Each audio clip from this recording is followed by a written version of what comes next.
Just recording this extra video as a little clarification.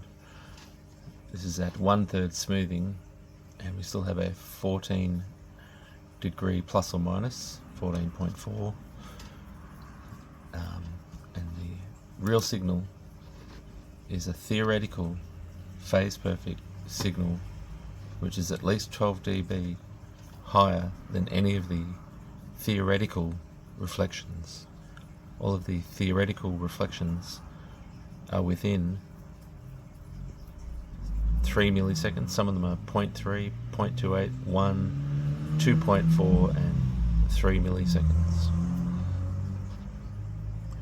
The average in Smaart is a sum, and that's representing a microphone capsule, because that one microphone capsule cannot separate the reflections.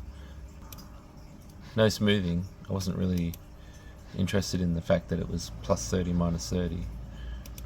Even if you went down to the lowest smoothing, you're still going to be, if you could, and this doesn't apply to many people, and it's only some people out there, including myself, have in the past corrected for phase in that plus or minus 10 to 15 degree range in search of perfection. But the graph was not telling me that the microphone knew everything about the phase of the signal. There is a pure, perfect signal in this example. The one coming straight from the speaker. Now, let's just say in the real world, your speakers aren't perfect, and I've got a demonstration here. I can put an arbitrary phase shift on the first signal, and then that gets fed into all the synthetic doubles. So this first signal in this mauve is the known actual phase from a theoretical speaker, and this yellow line is the representation of a mic capsule if it receives the direct signal and reflections on Smaart. As you can see, it's not magnitude here. We're not talking about crossovers. The coherence is 100 to a point where it disappears after, say, 8, 9, 10K, but I'm not worried about that. I was talking about the whole mechanics of the phase graph, and it sees a signal which has contained within it a very dominant, strong, perfect signal.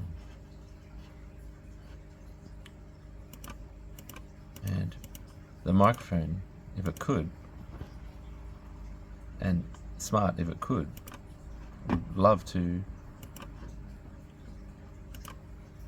ignore the reflections, but it can't. This is the ideal signal from the first speaker, our ideal speaker. These are adding reflections. The first one is 0.3 milliseconds, 12 dB or more down. The third signal is added, is 1 second average here, it's building. These lines don't represent magnitude crossovers, these lines represent delay in phase.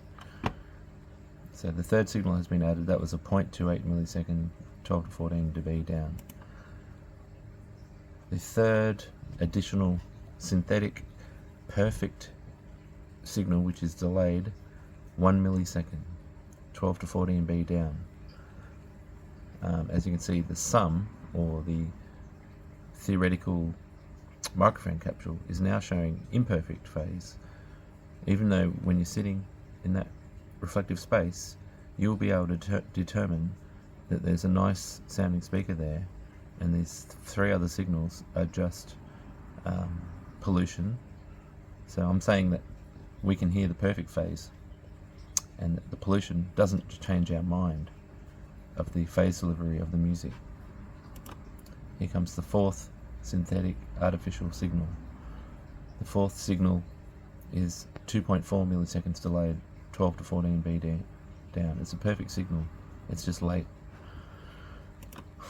And the fifth perfect signal, which has been delayed by 3 milliseconds, 12 to 14B down. Here you can see, and I've measured it,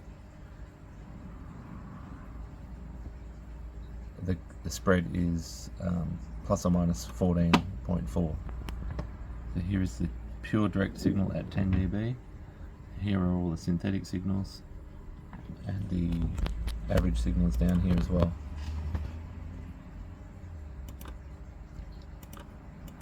So that's that. I'll just sort of clear it up, and I'm not Smaart bashing. I'm just saying what Smaart is telling you about your microphone in your reflective environment is not to be believed to a degree, even at 1/3 smoothing, of around a spread of 28.8 degrees.